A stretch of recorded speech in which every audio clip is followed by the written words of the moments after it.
안녕하세요. 시골에서 양조장을 물려받아 운영 중인 60대 여성입니다. 저를 소개하려고 보니 참 이 나이 먹도록 제 이름 석자를 제대로 불려본 적이 없다는 게 씁쓸하더라고요. 누구 엄마, 어느 집 며느리, 누구 집사람 이렇게만 불렸으니까요. 그런데 요즘은 사람들이 제 이름으로 불러줘요. 60 넘어서야 내가 나로 사는 기분이 어떤 건지 처음 알았네요. 제가 오늘 이 사연을 다시 꺼내는 건 저처럼 이름 없이 사는 분들에게 한마디 해주고 싶어서예요. 믿음을 제가 어쩌다가 놓게 됐는지 그 이야기를 좀 들려드리고 싶어서요. 놓았다기보다는 놓을 수밖에 없었던 순간이 왔다고 해야 맞겠네요. 제 이야기가 조금 길 수 있으니 차 한 잔 놓고 천천히 들어주세요. 저는 시골 양조장 집 딸로 태어났어요. 나름 3대째 내려오는 집이었죠. 할아버지가 하던 걸 아버지가 물려받고 아버지는 늘 그 술도가를 자식처럼 여기셨어요. 그런데 우리 집은 넉넉하진 않았어요. 이 술이라는 게 많이 판다고 크게 남는 장사도 아니었고 아버지가 워낙 정직하게만 하셨거든요. 그래도 저는 그 냄새 속에서 컸어요. 새벽에 눈 뜨면 아버지가 술독 앞에 쪼그리고 앉아서 뭔가를 들여다보고 계셨죠. 그때마다 입버릇처럼 하던 말이 있어요. 술은 하나라도 속이면 바로 맛에서 나와. 물 한 방울 더 탄 것도 다 안다. 그러니까 술 만드는 사람은 정직해야 돼. 어린 저는 그 말이 무슨 뜻인지도 모르고 고개만 끄덕였어요. 근데 동네 사람들 눈엔 우리 집이 그냥 가난한 양조장 집이었어요. 학교에서도 애들이 저만 보면 술 냄새 난다고 코를 막으며 놀렸고요. 어린 마음에 그게 그렇게 창피했어요. 그래서 저는 20살이 되자마자 도시로 도망치듯 나왔어요. 지금 생각하면 참 철없었죠. 도시에 나와서는 작은 공장 경리로 취직했어요. 저는 숫자에 밝았어요. 아버지가 매일 장부 적는 걸 옆에서 보고 자라서 그런지 돈이 어디서 들어오고 나가는지 딱 보면 훤했거든요. 회사에서도 저한테 맡기면 틀리는 법이 없다고들 했죠. 그때부터 돈을 야무지게 모았어요. 근데 제가 도시로 나올 때 아버지 표정을 전 아직도 기억해요. 겉으로는 그래 가서 네 인생 살아야지 하셨는데 그 눈빛에 뭔가 아쉬움 같은 게 있었어요. 그땐 그게 뭔지 몰랐는데 명절에 내려가면 아버지가 술 한잔 하시고 이런 얘기를 슬쩍 흘리곤 하셨어요. 아버진 술을 담글 줄 알아도 샘은 젬병이야. 장부 들여다보고 있으면 눈앞이 다 깜깜해. 근데 넌 어렸을 때부터 그걸 척척하더라. 참 신기하지. 힘들면 언제든 내려와. 아버지랑 양조장 같이 해도 되고. 뭐 꼭 그러라는 건 아니고. 말끝을 늘 그렇게 흐리셨어요. 혹시라도 저한테 부담 줄까봐 강요는 절대 안 하셨거든요. 그게 우리 아버지였어요. 속으로는 딸이랑 같이 양조장을 하고 싶은 마음이 굴뚝 같으면서도 제 앞길 막을까봐 차마 붙잡지를 못하는 분이요. 저도 사실 어렴풋이 알았어요. 아버지가 저를 얼마나 의지하는지를요. 또 아버지 혼자 양조장을 감당하기엔 벅차다는 것도요. 근데 전 그때 그 냄새로 돌아가기가 싫었어요. 겨우 도시 사람이 된 것 같은데 다시 시골 양조장 딸로 돌아가는 게 왠지 지는 것 같았거든요.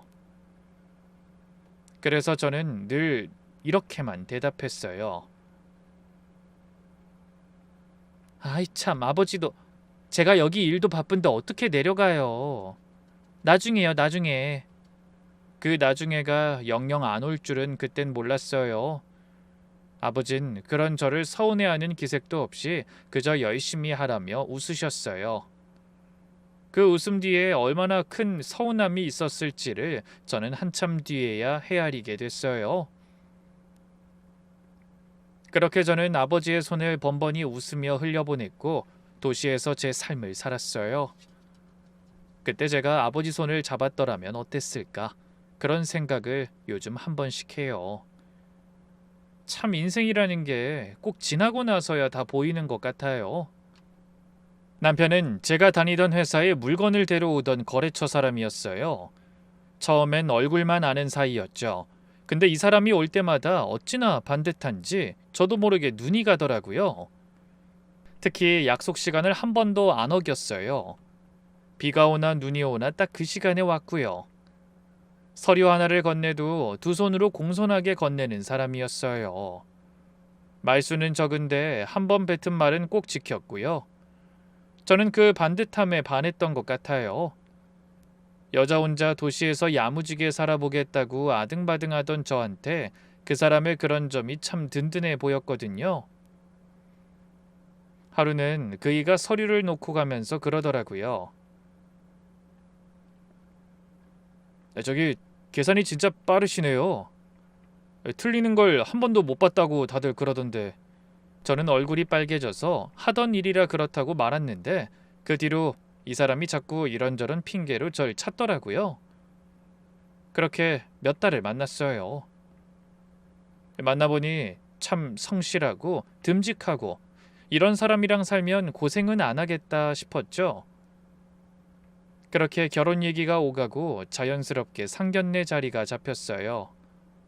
전 그날을 아직도 잊을 수가 없어요. 좋은 기억이어서가 아니라 그 반대여서요. 시어머니는 자리에 앉자마자 저를 위아래로 쭉 훑어보더라고요. 그러다 이야기 중에 아버지 일 이야기도 나왔어요. 시골에서 작게 양조장을 한다고 그랬더니 시어머니가 입꼬리를 슬쩍 올리면서 이러는 거예요. 아, 양조장? 그럼 뭐 그냥 그렇겠구만. 실망한 듯 말끝을 흐리는 게 어찌나 사람 기분을 묘하게 만들던지요. 대놓고 무시하는 것도 아니고 그렇다고 인정하는 것도 아니고요. 전 그때 밥이 목구멍으로 넘어가질 않았어요. 근데 그날 시어머니가 저랑 비교하듯 자기 딸 자랑을 어찌나 많이 하던지요. 우리 딸은 내가 진짜 곱게만 키웠거든. 손에 물 한 방울 흙 한 번을 안 묻히고 컸지. 딸은 공주처럼 키워야 하는 거거든. 뭐 어디 고생하면서 억척스럽게 큰 애들하고는 다르지. 얘는 지금도 내가 다 알아서 해주고. 그 고생하면서 억척스럽게 큰 애들이라는 말에 저는 얼굴이 화끈했어요. 그게 누굴 두고 하는 말이겠어요. 시골 양조장집 딸로 어려서부터 부모 일 거들며 자란 저를 콕 집어 하는 말이잖아요. 곱게 자란 자기 딸하고 억척스럽게 자란 저랑 급이 다르다는 걸 상견례 첫날부터 아주 못을 박는 거였어요. 그때 처음 시누이를 봤어요. 옆에서 시어머니가 그렇게 자랑하는 동안 시누이는 그게 당연하다는 듯 새침하게 앉아만 있더라고요. 다 큰 처녀가 자기 엄마가 자기를 공주라고 추켜 세우는데도 부끄러운 기색 하나 없이요.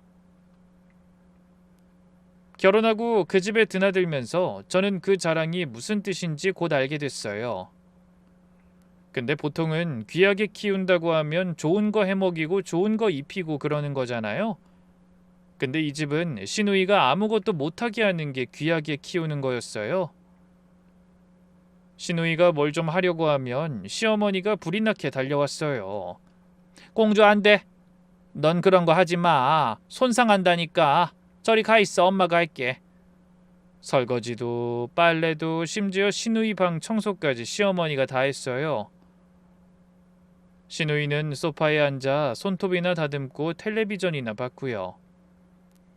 제가 시집 갔을 때 시누이는 이미 20살이 훌쩍 넘은 다 큰 처녀였는데도 그랬어요. 밥상을 차려도 시누이는 숟가락 하나 안 놓았어요. 한 번은 제가 설거지를 하는데 시누이가 물 한 컵 마시고 컵을 그냥 싱크대에 툭 놓고 가더라고요.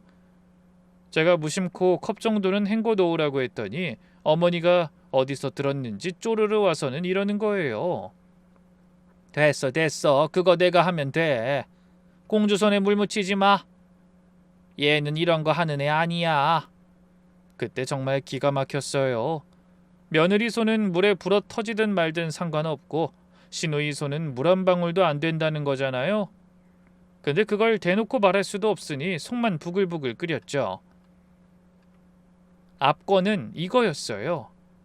시누이가 어렵게 취직한 회사를 그만둘 때였는데 글쎄 시어머니가 그 회사에 직접 전화까지 걸더라고요. 제가 옆에서 그걸 두 귀로 똑똑히 들었어요. 여보세요? 네, 제가 엄마 되는 사람인데요. 우리 애가 힘들어서 도저히 못 다니겠다네요. 오늘부로 그만두겠습니다. 네네. 그냥 그렇게 알고 처리해 주세요. 다 큰 딸 회사를 엄마가 대신 관두게 말해주는 거예요. 저는 그 통화를 들으면서 입이 떡 벌어졌어요. 저러니 저 나이 먹도록 뭐 하나 제 손으로 할 줄 아는 게 없지 싶었죠. 전 그 모습을 보면서 속으로 생각했어요. 저건 사랑이 아니라 애를 바보로 만드는 일이다. 근데 그 말을 어디 입 밖에 낼 수가 있나요? 한 번은 남편한테 조심스럽게 얘기해봤어요. 여보, 아가씨도 성인인데 어머니가 좀 놔주셔야 하는 거 아니야? 나중에 어떻게 살려고? 그랬더니 남편은 아무 문제 아니라는 듯 그러는 거예요. 우리 집이 원래 그래. 옛날부터 막내라고 좀 더 챙겨준 거지. 또 하면 잘할걸? 남편은 그게 이상하다는 생각조차 안 하는 사람이었어요. 그 집에서 나고 자랐으니 그럴 만도 했죠. 전 그 말을 듣고 더 말을 못했어요. 그렇게 저는 그 집의 이상함을 30년 넘게 그냥 원래 그런 것쯤으로 받아들이며 살았어요. 시어머니는 며느리한테 세상 엄격하면서 딸한테는 세상 물은 사람이었고 시누이는 그 물음 속에서 손 하나 까딱 안 하고 나이만 먹어갔으니까요. 지금 생각하면요. 그 원래 그렇다는 말이 세상에서 제일 무서운 말이더라고요. 이상한 걸 이상하다고 못하게 만드는 말이잖아요. 저도 그 말에 지금껏 갇혀 살았던 거고요. 결혼하고 처음 몇 년은 견딜만 했어요. 그땐 우리 아버지 양조장이 그럭저럭 돌아갔거든요. 시어머니도 명절에 내려가면 은근히 대접하는 척은 했어요. 대접이라고 해봤자 술을 손님상에 내놓고 자랑하는 정도였지만요. 한 번은 시어머니가 동네 개모임에서 우리 아버지 술을 내놨나 봐요. 사람들이 맛있다고 했다면서 며칠을 그 얘기를 하더라고요. 그래도 너희 집 술이 물건은 물건인가 보다. 어디 내놔도 빠지지 않더구만. 저는 그 말이 그렇게 고마웠어요. 우리 아버지가 밤새 술독 지키면서 만든 술을 누가 알아준다는 게요. 그때만 해도 저는 이 집에서 그럭저럭 자리를 잡아가나 보다 그렇게 생각했어요. 참 순진했죠. 근데 세상이 바뀌더라고요. 큰 공장에서 값싼 술이 쏟아져 나오기 시작했어요. 마트에 가면 우리 아버지가 만든 술 10병 값에 20병이 쌓여 있는 거예요. 사람들이 그걸 사지 누가 비싼 술을 사겠어요. 우리 아버지처럼 손으로 정직하게 담는 술은 값에서부터 밀렸어요. 그때부터 양조장이 서서히 기울기 시작한 거예요. 그때부터 시댁 태도가 확 달라졌어요. 사람이 이렇게까지 변하나 싶을 만큼요. 잘 팔린다던 술 얘기는 쏙 들어가고 어느 날부터 시어머니가 아주 독한 소리를 하기 시작했어요. 아니 솔직히 말해서 그 양조장이라는 게 뭐 대단한 거야? 네 아버지가 술 좋아하니까 그냥 본인이 실컷 마시고 싶어서 차려놓은 거 아니냐? 그걸 무슨 사업이라고 참. 전 그 말에 숟가락을 딱 놓을 뻔했어요. 근데 그게 끝이 아니었어요. 그리고 뭐 3대째 하는데 말이야. 요즘 세상에 뭐만 했다 하면 다들 몇 대째 내려온 거라 그러더라. 그게 다 진짜겠어? 알고 보면 반은 가짜지. 네 친정도 그거 진짜 3대 맞긴 맞아? 난 그것도 도통 못 믿겠더라. 우리 할아버지와 아버지가 평생을 바쳐 지켜온 양조장을 그렇게 말하니 얼굴이 화끈거리고 손이 떨렸어요. 우리 아버지가 새벽마다 술독 앞에 쪼그리고 앉아 술 익은 거 들여다보던 그 모습이 눈앞에 어른거리는데 그걸 그렇게 짓밟는 거예요. 거기다 시어머니는 아주 인심 쓰듯이 이런 말까지 얹었어요. 다 너 생각해서 하는 소리야. 이참에 사돈한테 그거 얼른 접으라고 해. 괜히 밑빠진 독에 돈 더 들이붓기 전에.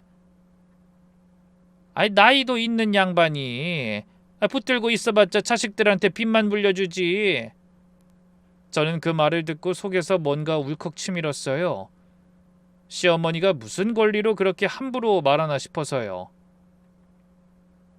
근데 저는 아무 말도 못했어요. 그때 그 말이 지금 생각해도 목에 걸린 가시처럼 아파요. 명절만 되면 더 했어요. 시어머니는 시누이한테 봉투를 두둑히 챙겨줬어요. 우리 딸, 이거 얼마 안 되지만 애들 뭐라도 사 먹여. 그나저나 엄마가 미안해서 어째? 근데 저한테는요, 봉투는커녕 이런 말이 돌아왔어요. 넌 그래도 시집 하나는 잘 왔어. 안 그럼 어쩔 뻔했어. 친정이 그 모양인데. 이 말을 얼마나 지겹게 들었는지 몰라요. 며느리 노릇 잘한다는 말도 아니고 가난한 집 딸이 좋은 집에 왔으니 감사한 줄 알라는 거였어요. 저는 그 말을 들을 때마다 속이 문드러졌어요. 그래도 애써 웃었어요. 그 웃음이 얼마나 쓴 웃음이었는진 아무도 몰랐죠. 그리고 시어머니가 정말 귀에 못이 박히도록 한 말이 있어요. 이건 제사 때고 명절 때고 틈만 나면 하는 소리였어요. 내 아들이 처가덕 보고 살 일은 죽었다 깨어나도 없을 거다. 그런 거 바라지도 마. 이 말을 들을 때마다 저는 아버지 얼굴이 떠올랐어요. 그 힘든 와중에도 딸 내려온다고 없는 살림에 고기 한 근 사서 상 차려주시던 아버지요. 명절에 빈손으로 올려보내기 미안하다고 술 한 병이라도 싸주시던 아버지요. 그런 아버지를 두고 처가덕 볼 일 없다는 말을 들으니 아버지가 무슨 죄인 같아서 견딜 수가 없었어요. 한 번은 정말 참다 한마디를 했어요. 아주 조심스럽게요.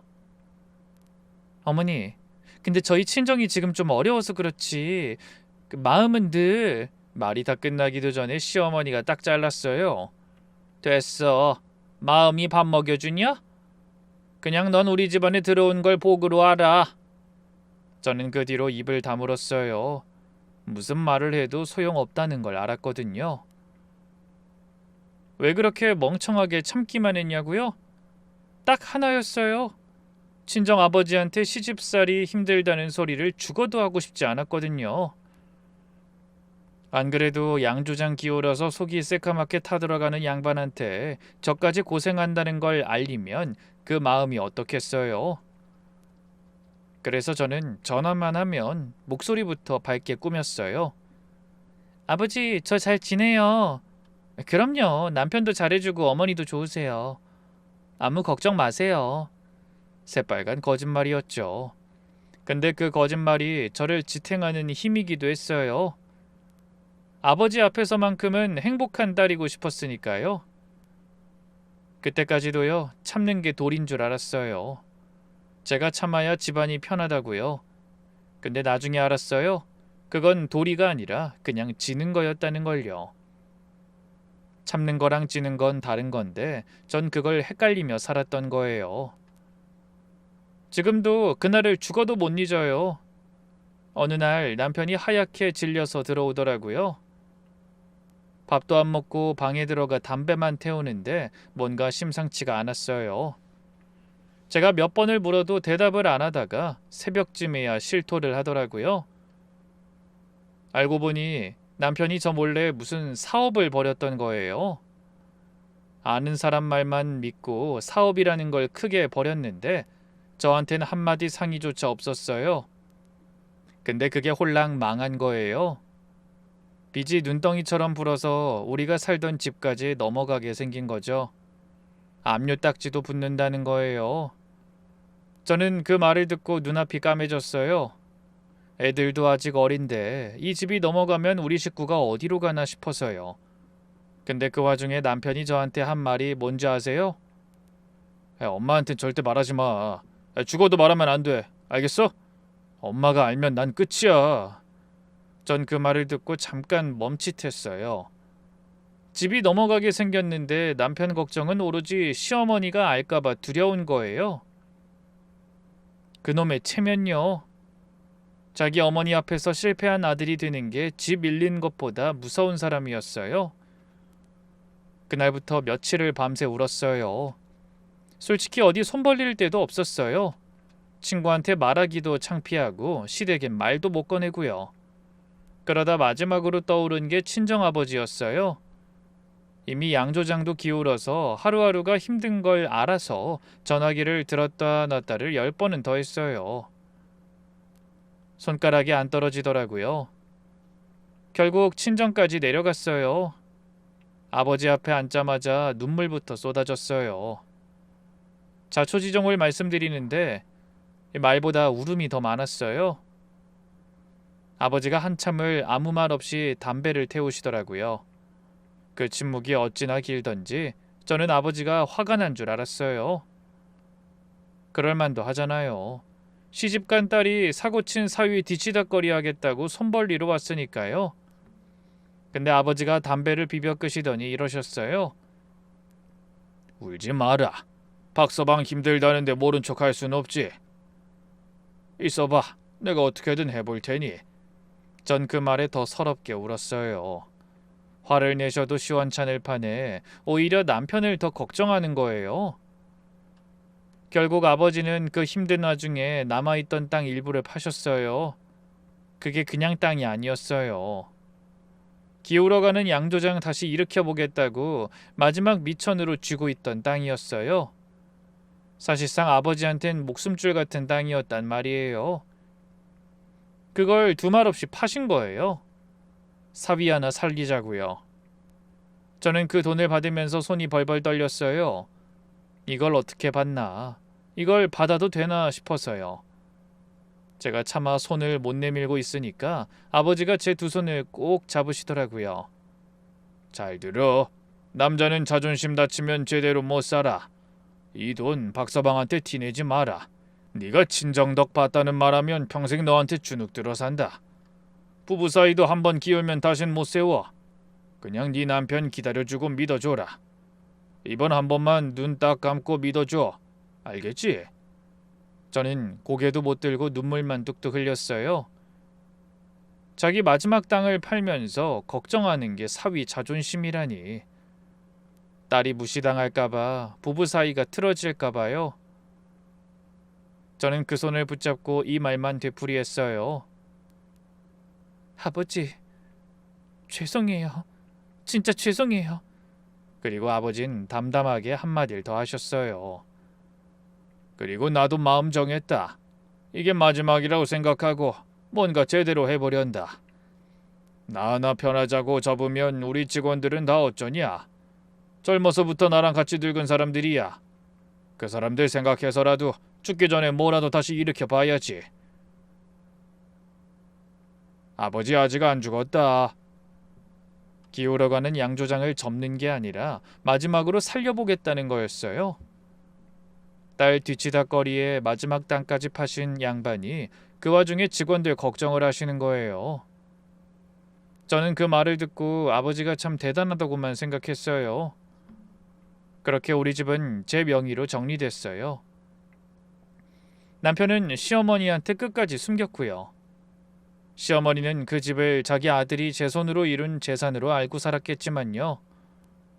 전 그날 이후 겉으론 여전히 가난한 집 며느리였지만 조용히 우리 집 돈줄을 쥔 사람이 됐어요. 그로부터 세월이 한참 흘렀어요. 아버지는 그날 한 그 마지막 결심을 정말 밀어붙이셨어요. 근데 아버지가 참 지혜로우셨던 게요. 술 하나만 붙잡고 고집 부리지 않으셨어요. 그때부터 양조장에서 별의별 걸 다 만들기 시작하셨어요. 술 담그던 정성으로 장을 담그신 거예요. 간장, 된장, 고추장, 오래 묵혀서 깊은 맛 나는 걸로요. 발효라는 게 술이나 장이나 결국 한 뿌리라면서요. 술 익히던 그 손맛이 장에도 그대로 들어가더라고요. 근데 그것만 한 게 아니었어요. 식초나 장아찌 같은 것도 만들어 보시고 나중엔 조청이며 엿기름 같은 옛날 먹거리들을 하나둘 늘려가셨어요. 한 번은 제가 명절에 내려갔더니 술만 있던 자리에 온갖 항아리가 그득한 거예요. 저는 그걸 보고 깜짝 놀랐어요. 아버지, 이걸 다 혼자 하신 거예요? 혼자는 무슨, 우리 직원들이 있잖니. 다들 남 믿고 여태 온 사람들인데 뭐라도 해봐야 사람들 밥줄이 안 끊기지. 술 하나만 붙들고 있다간 다 같이 굶어. 그래도 이것저것 해보면 뭐 하나는 터지지 않겠냐? 아버지는 새벽부터 밤까지 그 항아리들을 끌어안고 사셨어요. 이것도 담가보고 저것도 담가보고 안 되면 또 다른 걸 해보고요. 그렇게 품목을 잔뜩 늘리니까 신기하게도 그 중에 반응 오는 것들이 생기더라고요. 술은 여전히 값싼 공장 술에 밀렸지만 아버지가 정직하게 오래 묵힌 그 장이며 식초며 하는 것들이 진짜 배기를 찾는 사람들 입소문을 타기 시작한 거예요. 놀랍게도 그때부터 다 기울었던 양조장이 조금씩 살아나기 시작했어요. 우리 전통 먹거리를 두루 만드는 집으로요. 그런데 점점 잘 돼가던 양조장을 더 못 보고 갑자기 아버지가 병원 신세를 지게 됐어요. 한동안 누워 계셨는데 눈 감기 며칠 전에 절 부르셨어요. 예전에 꼭 잡아주시던 그 거칠던 손이 이제는 앙상해서 뼈만 남아있더라고요. 영애야, 저 양조장 이제 이건 네 거다. 거기서 나오는 돈도 전부 네 앞으로 해뒀어. 저는 울면서 손사래를 쳤어요. 아빠, 그게 무슨 말씀이세요? 전 이미 시집간 딸이잖아요. 저 안 받아요. 아버지가 힘없이 고개를 저으셨어요. 그러더니 숨을 고르시고 이러셨어요. 아니야, 이건 네게 맞아. 그때 그 땅 기억나지? 사위 살리자고 판 그 땅. 그거 못 받은 값이라고 생각해라. 그게 다 네 몫이었어. 그리고 이건 꼭 네 남편도 시댁도 모르게 네 앞으로만 둬라. 알겠지? 이건 온전히 너 거야. 이 아버지가 너한테 주는 마지막 마음이다. 아버지는 굳이 왜 남편한테까지 숨기라고 하셨는지 사실 저도 처음엔 마음이 무거웠어요. 부부간에 뭘 숨기나 싶어서요. 그건 좀 아니지 않나 했죠. 근데 얼마 지나지 않아서 저는 아버지가 왜 그런 유언을 남기셨는지 뼈저리게 알게 됐어요. 하루는 남편이 친구들이랑 술 한잔 걸치고 들어온 날이었어요. 옛날 얘기가 나왔는데 그때 집 넘어갈 뻔한 걸 우리 아버지가 살려준 얘기가 나왔어요. 저는 남편이 그래도 고마운 건 알겠지 했어요. 근데 이 사람이 뭐라는 줄 아세요? 뭐 장인어른이 그때 좀 보태주시긴 했지. 근데 그걸로 일어선 건 아니야. 결국 내가 이악 물고 벌어서 내가 다 갚아 나간 거지. 남자가 그 정도 위기도 못 넘기면 사업 못해. 저는 그 말을 듣고 숨이 턱 막혔어요. 들고 있던 물컵을 떨어뜨릴 뻔했다니까요. 조금 보태주셨다니요? 마지막 땅까지, 그 목숨 같은 땅까지 파셔서 죽어가는 집을 통째로 살려주신 건데요. 그게 없었으면 우리 식구는 그날로 길바닥에 나앉았을 텐데요. 남편은 그 은혜를 그렇게 가볍게 먼지 털듯 털어버리고 있었던 거예요. 자기가 잘나서 이겨낸 걸로요. 저는 그날 마음의 문을 아주 꽝 하고 닫았어요. 그래, 아버지 말씀이 맞았어. 이 사람한텐 절대 말하면 안 돼. 아버지가 왜 그렇게 신신당부하셨는지 알겠더라고요. 아버지는 남편이라는 사람을 20년을 같이 산 저보다도 더 정확하게 꿰뚫어 보고 계셨던 거예요. 절대 은혜를 은혜로 갚을 사람이 아니라는 걸요. 그 무렵이었어요. 아버지가 생전에 그렇게 예뻐하던 조카가 양조장 일을 도와주러 왔는데 조카가 아주 야무졌어요. 젊은 애다운 생각을 하더라고요. 아버지가 늘려놓은 장이며 전통 먹거리들을 따로 제작해 외국까지 내다 팔기 시작한 거예요. 처음엔 저도 반신반의했어요. 근데 이게 될까? 외국 사람들이 우리 간장이며 된장을 사 먹겠어? 냄새도 강하고. 고모, 요즘 세상이 달라졌어요. 한국 음식 인기가 얼마나 많은데 두고 보세요. 근데 웬걸? 조카 말이 맞았어요. 반응이 아주 좋았어요. 주문이 들어오기 시작하는데 그게 한두 병이 아니었어요. 할아버지가 남기고 아버지가 키운 그 손맛이 바다 건너에서 통한 거예요. 소소하게 들어오던 돈이 몇 배로 뛰기 시작한 거예요. 어느 날인가 통장을 확인해보고 저도 깜짝 놀랐어요. 이게 맞나 싶어서 몇 번을 다시 봤다니까요. 숫자를 3번이나 다시 셌어요. 매달 조용히 제가 생각한 것보다 훨씬 큰 돈이 쌓여가고 있었어요. 눈이 휘둥그레질 만큼요. 근데 티를 절대 안 냈어요. 여전히 시댁에 가면 그 낡은 밥상 앞에서 눈칫밥을 먹었어요. 아무도 몰랐어요. 가난한 집 며느리 통장에 무슨 일이 벌어지고 있는지를요. 그게 저의 마지막 자존심이었어요. 그리고 나중에 보니 그게 제 마지막 무기이기도 했고요. 그러던 어느 날이었어요. 시어머니가 저를 조용히 부르더라고요. 목소리부터가 뭔가 심각한 얘기를 하려는 투였어요. 가보니 시누이가 떡하니 앉아있고 남편도 옆에 와 있었어요. 온 식구가 저 하나를 앉혀놓고 기다리고 있는 모양새였어요. 저는 방에 들어서는 순간 뭔가 싸한 느낌이 들었어요. 이 집 식구들이 이렇게 다 모여서 저를 앉혀놓을 때는 늘 저한테 뭔가 요구할 게 있을 때였거든요. 그 공기를 딱 알겠더라고요. 아니나 다를까 시어머니가 헛기침을 2번 하더니 뜸을 들이다가 입을 열었어요. 내가 생각을 좀 해봤는데 말이야. 우리 애가 갑자기 이혼하고 나서 형편이 많이 어렵잖니. 애 둘 데리고 그 좁은 임대 아파트에서 얼마나 고생이 많아. 밤에 잠이 안 온다 내가. 저는 가만히 들었어요. 그런데 시어머니가 절 보며 아주 담담하게 폭탄을 던졌어요. 그래서 말인데 너희 지금 사는 그 집 있잖니. 그걸 네 시누이한테 주고 너는 시누이가 살던 그 임대 아파트로 들어가서 살아라. 어차피 너희는 애들도 다 컸잖니. 순간 제 귀를 의심했어요. 잘못 들었나 싶었어요.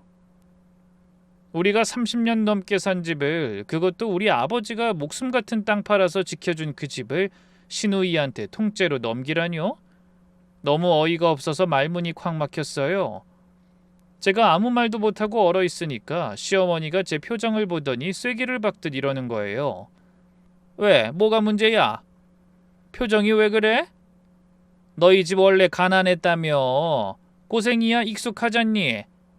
공주는 내가 워낙 곱게 키워서 그런데 못 살아도 넌 원래 그렇게 살던 사람이잖아. 그 말이요.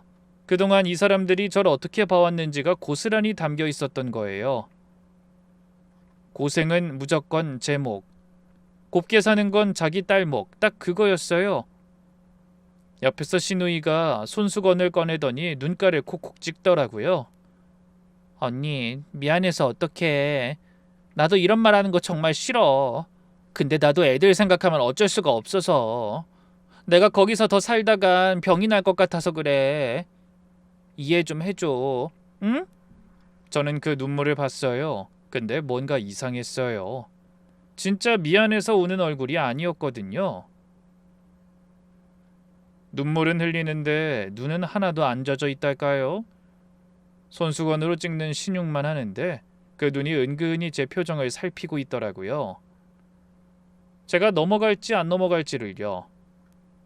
그땐 그 눈빛의 정체를 정확hin 몰랐지만 뭔가 소름이 돋았어요. 저는 마지막으로 남편을 봤어요.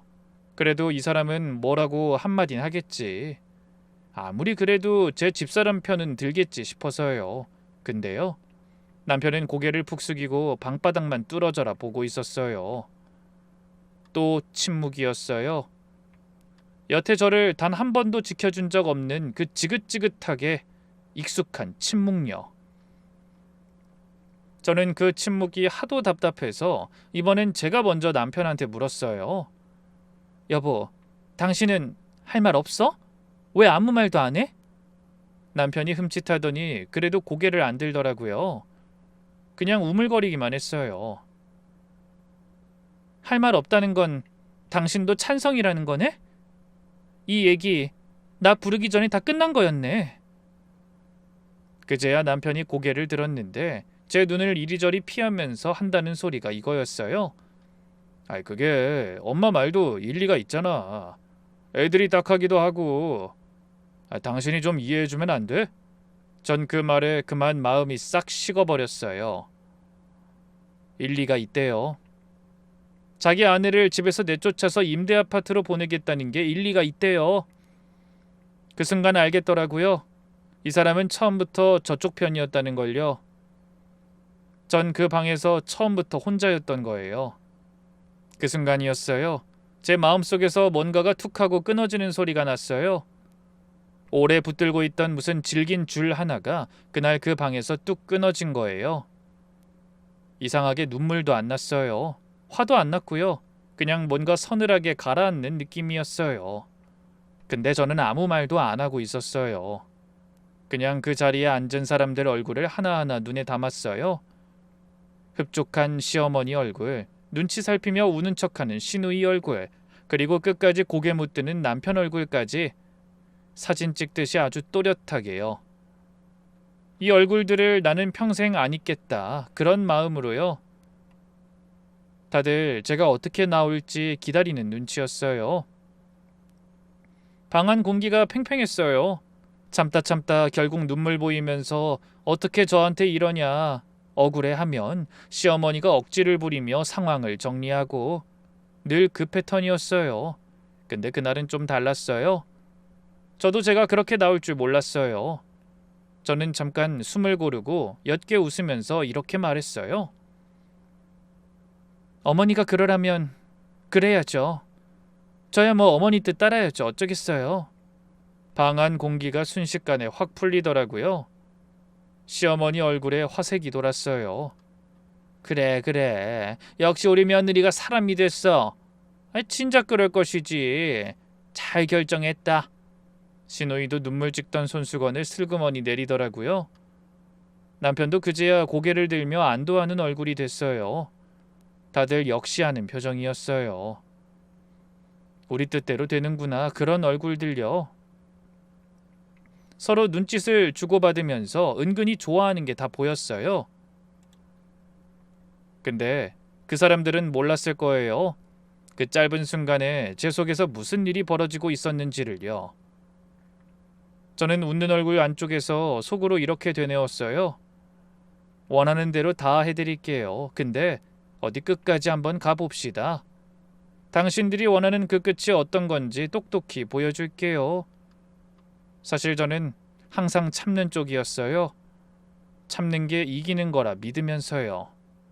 근데 그날 처음으로 칼을 갈기로 했어요. 그리고 자리에서 일어서면서 한마디를 덧붙였어요. 그럼 짐 좀 쌀 시간이 필요하겠네요. 정리할 게 많아서요. 며칠은 걸릴 거예요. 그래. 천천히 싸. 급한 거 아니라니까. 얘도 이해할 거야. 그치? 시어머니가 아주 흡족한 얼굴로 그러더라고요. 시누이가 옆에서 냉큼 맞장구를 쳤고요. 저는 조용히 그 집을 나왔어요. 그리고 집에 돌아온 저는요. 짐 상자를 꺼내지 않았어요. 대신 안방 장롱 맨 아래 깊숙이 넣어뒀던 낡은 서류철을 꺼냈어요. 오래된 장부하고 통장들하고 그리고 집문서, 등기부 등본요. 그걸 방바닥에 쫙 펼쳐놓고 밤새 들여다봤어요. 숫자 하나하나 그리고 글자 하나하나를요. 안경을 몇 번을 고쳤으면서요. 사람 입은 거짓말을 해도 숫자는 거짓말을 못해요. 이 밤에 저는 이상하게 마음이 차분했어요. 무섭지도 떨리지도 않았어요. 그냥 해야 할 일이 아주 또렷하게 보이더라고요. 그날 밤을 꼬박 새우고 저는 사흘이라는 시간을 벌었어요. 짐을 싼다는 핑계로요. 근데 그 사흘은요. 제 인생에서 가장 바쁘고 가장 선명하고 또 가장 서늘한 사흘이었어요. 이튿날 아침 저는 제일 먼저 집문서부터 확인했어요. 밤새 봤는데도 또 봤어요. 혹시나 해서요. 등기부 등본을 손끝으로 짚어가면서 한 줄 한 줄 읽는데 거기 딱 제 이름 석자가 박혀 있더라고요. 소유자, 제 이름. 20년 전 우리 아버지가 마지막 땅 팔아서 지켜준 그 집이 남편 이름도 시댁 이름도 아닌 오롯이 제 이름으로요. 저는 그 이름을 한참 들여다봤어요. 이상하게 눈물이 핑 돌더라고요. 아버지가 그때 그랬거든요. 그래도 이건 네 명의로 해둬라. 그냥 아버지가 그렇게 하라고 했다고 그래. 전 그게 무슨 큰 의미인지도 모르고 그냥 시키는 대로 했거든요. 근데 20년이 지나서 그 종이 한 장이 절 지켜주고 있는 거예요. 아버지가 이럴 줄 아셨나 싶었어요. 그날로 저는 법무사 사무실을 찾아갔어요. 나이 지긋한 분이었는데 제 얘기를 다 듣더니 안경을 벗고 이러시더라고요. 사모님, 이 집은 온전히 사모님 단독명입니다. 남편분도 그 누구도 사모님 도장 없이 손끝 하나 못 대요. 이건 법이 그런 거니까요. 크게 걱정 안 하셔도 됩니다. 저는 그 말을 듣는데 30년 묵은 채증이 쑥 내려가는 것 같았어요. 그럼 이걸 제가 팔 수도 있는 거죠? 저 혼자서요. 그럼요. 사모님 뜻대로 하시면 됩니다. 절차 밟는 부분은 제가 다 도와드릴게요. 저는 그 자리에서 집을 정리하는 절차를 밟기 시작했어요. 하나도 안 떨렸어요. 오히려 더 차분했어요. 격리로 30년을 살면서 서류라면 이골이 난 사람이잖아요. 뭘 어디에 어떻게 해야 하는지도 전 훤히 알았어요. 집에 돌아와서는 통장들을 쭉 펼쳐놓고 하나씩 정리하기 시작했어요. 그동안 아무도 모르게 제 계좌에서 조용히 나가던 돈들이 있었거든요. 시어머니 앞으로 매달 들어가던 생활비며 그리고 남편 대출 이자까지요. 다들 그게 남편이 버는 돈에서 혹은 어디 하늘에서 뚝 떨어지는 돈인 줄 알았어요. 근데 아니었어요. 그게 제 손에서 조용히 빠져나가던 돈이었어요.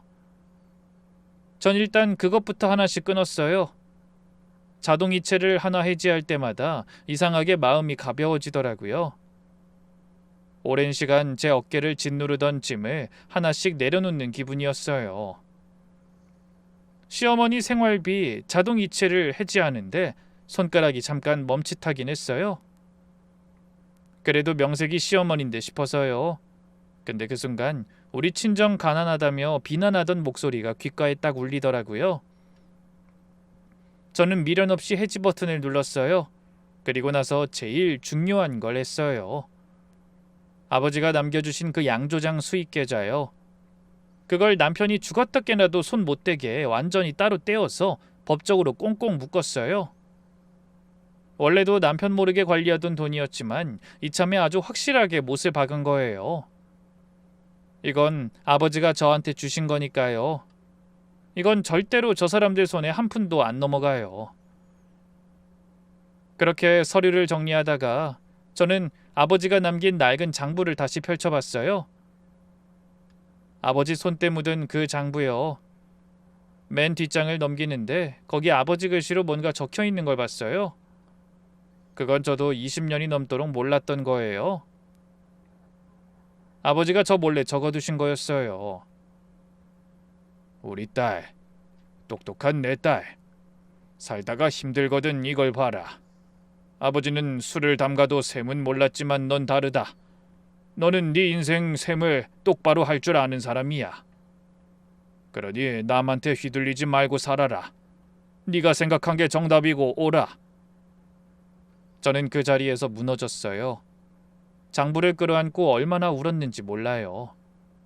딱 지금 이 순간 저한테 필요한 말 같았거든요. 마치 이런 날이 올 걸 아셨던 것처럼요. 한참을 울다 저는 눈물을 닦았어요. 그리고 다시 펜을 들었어요. 아버지 말씀대로요. 남한테 휘둘리지 않는 제 인생셈을 똑바로 하기 위해서요. 그 밤 저는 아버지가 물려주신 숫자의 힘으로 34년 만에 처음으로 저를 위한 셈을 시작했어요. 그렇게 사흘째 되던 날이었어요. 저는 우연히 이 모든 일의 진짜 속내를 알게 됐어요. 그날 신우이한테서 전화가 왔어요.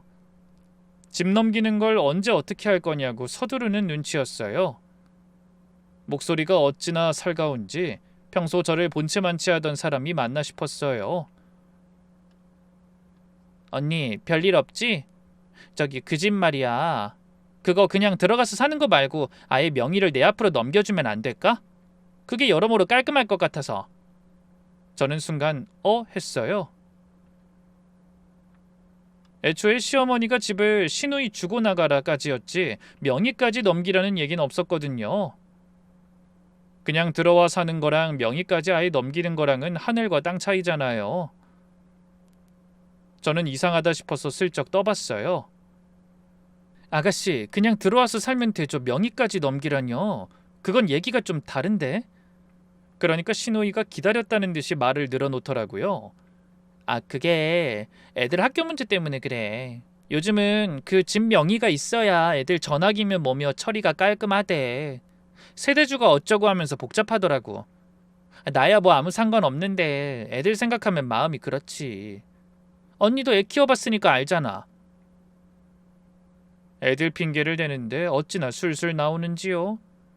미리 다 준비해둔 말 같았어요. 저는 제가 잘 모르는 게 있구나 하면서 넘어가는 척 했어요. 근데 속으론 뭔가 딱 걸리더라고요. 애들 학교 문제라는 게 명의까지 넘겨야 할 일인가? 저도 애 키워봤지만 그런 얘긴 처음 들었거든요. 그래서 제가 한 번 더 슬쩍 물어봤어요. 근데 아가씨, 전입신고만 해도 학교 문제는 해결될 텐데 굳이 명의까지... 그랬더니 시노이가 잠깐 말이 막히더라고요. 그러더니 아까보다 목소리가 날카로워졌어요. 아이 참 언니, 오빠도 있는데 내가 설마 그 집 어떻게 할까봐 그래? 한 식구끼리, 그리고 다른 것도 아니고 애들 위해서라는데 뭘 그렇게 꼬치꼬치 따져. 살갑던 목소리가 순식간에 확 바뀌는데 저는 그 순간 등골이 서늘했어요. 아, 이건 뭔가 있다. 단순히 집에 들어와 살려는 게 아니구나. 명의, 그게 진짜 목적이구나. 애들 학교는 그냥 갖다 붙인 핑계고요. 전화를 끊고 나니까 뭔가 더 깨름칙했어요.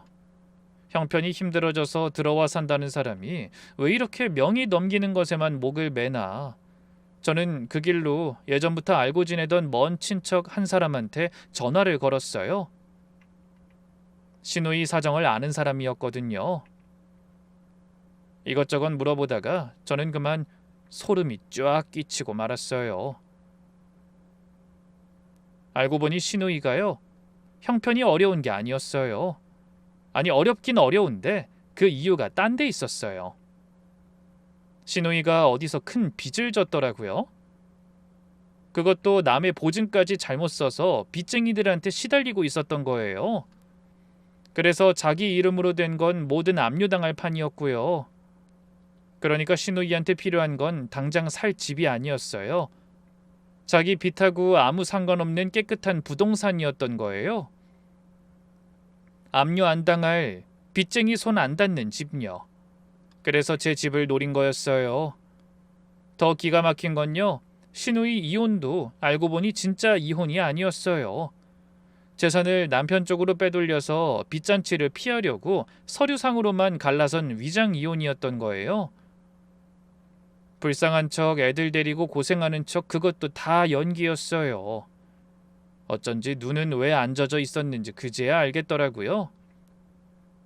저는 전화를 끊고 한참을 멍하니 앉아 있었어요. 평생 온실 속에서 손 하나 까딱 안 하고 엄마가 회사까지 대신 관둬주면서 곱게 자란 시누이가요. 이제는 남의 명의까지 탐낼 만큼 망가져 있었던 거예요. 곱게 키운다는 게 결국 사람을 이렇게 만들어놨구나 싶었어요. 그러다 문득 시어머니가 떠올랐어요. 어머닌 이걸 알까? 아무리 생각해도 시어머니는 모르는 것 같았어요. 시어머니는 그냥 딸이 불쌍해서 딸 편들어주려고 며느리를 내쫓는 줄로만 아는 거예요. 딸한테 완벽하게 속아 자기도 모르는 새에 며느리 등쳐먹는 일에 앞잡이 노릇을 하고 있었던 거죠. 평생 딸을 공주로 떠받든 죄로요. 근데 여기서 진짜 웃긴 게 뭔지 아세요? 시누이가 노린 우리 집이요. 애초에 시어머니 말 한마디로 넘어갈 수 있는 집이 아니었다는 거예요. 그 집은 제 단독 명의였으니까요. 시누이도 그걸 몰랐을 리가 없어요. 어디서 알아봤겠죠. 그런데도 시어머니를 앞세워 저를 몰아붙인 거예요. 어리숙한 며느리가 겁먹고 순순히 도장 찍어주길 바라면서요. 그걸 깨닫는 순간 찬물을 끼얹은 것처럼 정신이 바짝 들었어요. 이것들이 나를 진짜 만만하게 봤구나. 늘 참고 넘어가 주니까 이번에도 그냥 넘어갈 줄 알았구나. 그날 저는 마지막 카드를 준비했어요. 판을 아예 뒤집어 엎을 카드요. 그리고 저는 조용히 웃었어요. 이제 곧 이 사람들이 자기가 판 함정에 자기가 빠지는 걸 보게 될 테니까요. 약속한 그 사흘이 지났어요. 제가 법무사를 통해 집을 정리하는 절차에 들어가니 여기저기 연락이 가기 시작하더라고요. 은행에서, 법무사 사무실에서요. 그러다 그 연락이 남편한테 닿았어요. 남편이 새파랗게 질려서 저한테 전화를 했어요. 목소리가 다 갈라져 있었어요. 당신 집을 판다는 게 무슨 소리야? 은행에서도 연락 왔는데 우리 집이 매물로 나왔다니 이게 무슨... 저는 아주 담담하게 대답했어요. 어머니가 그랬잖아. 집 시누이 주고 나가라고. 그래서 정리하는 건데. 근데 여보, 이 집 4명인 건 알지? 그래서 내 집 내가 팔고 싶어서 파는 건데 뭐가 문제야? 전화기 너머로 남편이 숨 넘어가는 소리가 들렸어요. 그날 20년 동안 꽁꽁 숨겨온 그 진실이 다 터져나왔어요. 그때 집이 넘어갈 뻔했던 거, 우리 아버지가 마지막 땅 팔아서 살려준 거, 그래서 집이 제 명의가 된 거, 남편이 시어머니한테 숨기던 그 모든 게요. 근데 진짜 큰일은 따로 있었어요. 제 예상보다 사태가 훨씬 컸어요. 시누이 빚이 알고 보니 이미 시댁 재산까지 다 끌어다 얽혀 있었던 거예요. 시어머니가 딸 사정 딱하다고 자기 앞으로 된 것들을 이미 여기저기 담보로 넣어준 거였어요. 딸이 시키는 대로요. 그러니까 시누이 빚이 터지면 시댁 재산이 집 한 채가 아니라 하나도 남김없이 넘어가게 생긴 거죠. 저는 집 하나 지키자고 시작한 일이었는데 뚜껑을 열어보니 시댁 전체가 이미 폭탄을 안고 있었던 거예요. 저는 그 폭탄의 심지에 불을 붙인 게 아니라 이미 타들어가고 있던 심지를 드러냈을 뿐이었죠. 결국 며칠 만에 시댁이 완전히 뒤집혔어요. 빚쟁이들이 들이닥치고 시어머니가 담보로 넣은 것들이 하나둘 넘어가기 시작하고요. 시누이는 그 와중에 연락이 또 끊겼어요. 위장 이혼한 남편 쪽으로 재산 빼돌려 놓고 자기는 쏙 빠진 거예요. 그렇게 공주 소리 들으면서 곱게 자란 그 손으로 자기 엄마 재산까지 빨아먹고 도망친 거죠. 그러던 어느 날이었어요. 시골 양조장에 잠깐 내려왔는데 마당으로 차 한 대가 들어오더라고요. 남편하고 시어머니였어요. 시골까지 저를 찾아 내려온 거예요. 시어머니가 차에서 내리는데 제가 알던 그 시어머니가 아니었어요. 그 꼿꼿하던 양반이 며칠 새 폭삭 늙어서 허리가 다 굽어 있었어요. 절 보더니 그 자리에 털썩 주저앉더라고요. 흙바닥에요. 얘야, 나 좀 살려다오. 내가 잘못했다. 내가 다 잘못했어. 시어머니가 제 손을 붙잡고 싹싹 빌기 시작했어요. 저랑 우리 친정까지 그렇게 무시하던 그 잘난 분이요. 이제는 저한테 매달리는 거예요. 내가 눈이 삐었지. 우리 딸년한테 홀랑 속아서 너한테 몹쓸 짓을 했어. 네가 그렇게 참아준 걸 내가 은혜를 원수로 갚았다. 얘야, 이 늙은이랑 네 남편 좀 살려다오. 응? 남편도 옆에서 무릎을 꿇더라고요. 여보 미안해. 내가 진짜 잘못했어. 이제 당신밖에 없어. 당신이 도와주면 우리 다시 시작할 수 있잖아. 응? 그래도 양조장 이제 잘 된다며. 우리 그걸로 다시... 저는 그 말을 듣는 순간 이 사람은 끝까지 이런 사람이구나 싶었어요. 미안하다면서 결국 눈은 제 양조장에 가 있는 거예요. 사업 위기 왔을 때도 아버지가 조금 보태주셨다던 그 사람 그대로요. 저는 가만히 선 채로 흙바닥에 주저앉은 두 사람을 조용히 내려다봤어요. 이상하게 눈물이 안 났어요. 통쾌하지도 슬프지도 않았어요. 그냥 담담했어요. 정작 그 사람들이 제 앞에 무릎을 꿇어도 아무 감흥이 없더라고요. 우리 아버지 생각만 났어요. 마지막 땅 파시면서도 이 사람들 자존심 다칠까봐 걱정하시던 우리 아버지요. 저는 굽은 허리로 매달리는 시어머니를 내려다보며 조용히 말했어요. 어머니 일어나세요. 흙 묻어요. 시어머니는 제 말에 뭔가 희망을 받는지 그때부터 더 서럽게 매달렸어요. 그래. 우리 며느리가 이렇게 착해. 네가 원래 그렇게 착한 애였어, 며느라. 지금 이 양조장 돈이면 우리 다 살릴 수 있을 거야. 응? 우리가 남이야. 한 식구잖니, 한 식구. 저는 그 한 식구라는 말에 속에서 피식 웃음이 났어요. 저를 식구 취급 한 번을 안 하던 사람들이 이제와 한 식구래요.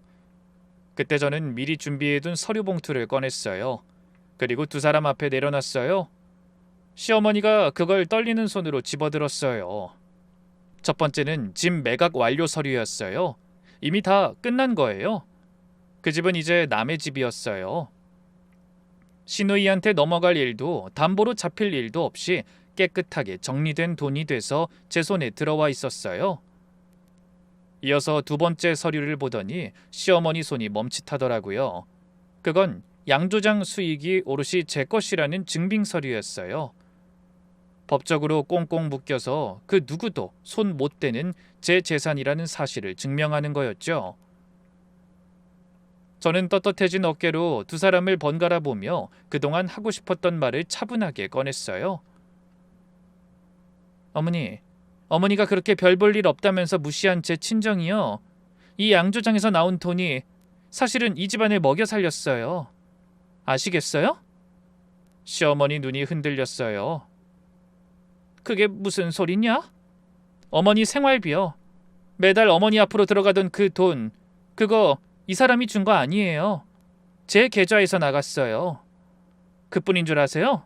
남편 대출 이자도요. 다요. 어머니가 술 마시고 싶어서 차린 거 아니냐던, 3대가 가짜 아니냐던, 얼른 접으라던 그 양조장, 그 돈이 이 집 식구들 30년을 조용히 먹여 살린 거라고요. 시어머니가 입을 딱 벌린 채 아무 말도 못했어요. 남편은 옆에서 고개를 못 들고요. 그리고 어머니가 곱게 키운 그 딸요. 그 공주님이 지금 어머니 재산을 통째로 빨아먹고 도망갔잖아요. 손에 물 한 방울 안 묻히고 키운 그 딸이요. 근데 저는 술똥 만지면서 억척스럽게 큰 딸이라서 이렇게 제 앞가림은 하고 살아요. 그 말에 시어머니가 그만 얼굴을 감싸쥐고 오열했어요. 저는 남편을 봤어요. 그리고 봉투에서 마지막 서류 한 장을 꺼내 남편 앞에 내밀었어요. 이혼 서류였어요. 받아. 당신이 전에 그랬지? 장인어른이 조금 보태주셨을 뿐이라고. 당신 손으로 사업 망한 거 다 갚았다고. 근데 여보, 우리 아버지가 그때 판 게 그냥 땅이 아니야. 당신 자존심 지켜주려고 당신 주눅들까봐 나더러 티내지 말라고 신신당부하면서 파신 마지막 땅이었다고. 근데 그걸 당신은 조금 보태줬다고 하더라? 난 그날 당신을 마음에서 놨어. 남편이 뭐라고 말하려고 입을 달싹였는데 저는 손을 들어서 막았어요. 신우이빈요? 그건 그 사람이 감당하게 둬. 난 이제 여기서 한 푼도 못 보태줘. 어머니 재산 넘어가는 것도 저는 못 막아요. 아니, 안 막아요. 그건 어머니가 딸 공주 만드느라 스스로 지신 짐이니까 어머니가 지세요. 저는 이혼 서류를 남편 무릎 위에 올려놨어요. 그리고 자리에서 일어났어요. 눈물도 없었고 고성도 없었어요. 저는 그냥 제 몫을 정확하게 챙겨서 돌아섰을 뿐이에요. 소리 지르고 악쓰는 걸로는 아무것도 안 바뀐다는 걸 살면서 배웠거든요. 진짜 싸움은요, 정확한 숫자하고 깨끗한 서류 한 장으로 하는 거더라고요. 돌아서는데 등 뒤에서 시어머니 우는 소리가 들렸어요. 근데 저는 뒤돌아보지 않았어요. 그렇게 모든 걸 정리하고 저는 시골로 내려왔어요. 우리 아버지가 평생을 바치고 마지막 힘까지 쥐어짜서 살려낸 그 양조장으로요. 집 한 돈하고 아버지가 남겨주신 그 돈을 들고 내려와서 조카랑 같이 이 일을 했어요. 아침마다 눈 뜨면 술 익는 냄새, 장 익는 냄새가 나는데 이 냄새가 절 지켜줬다는 생각이 들어요. 조카랑 저는 요즘 그 전통 먹거리들을 외국에 더 많이 내보내는 일에 푹 빠져 있어요. 주문이 밀려서 손이 모자랄 지경이에요. 아버지가 늘려놓으신 그 간장이며 된장이며 하는 것들이 바다 건너에서 아주 귀한 대접을 받아요. 며칠 전에 저는 아버지 산소에 다녀왔어요. 술 한 잔 따라 올리면서 한참을 앉아 있었어요. 그러다 문득 이런 생각이 들더라고요. 우리 아버지가 저한테 진짜 남겨주신 게 뭘까? 진짜 저한테 남겨주신 진짜 유산은요. 떳떳하게 어깨 펴고 살 수 있는 그 마음이었어요. 남한테 휘둘리지 않고 무릎 꿇지 않고 내가 나로 당당하게 살 수 있는 그 마음요. 그게 진짜 귀한 유산이었어요.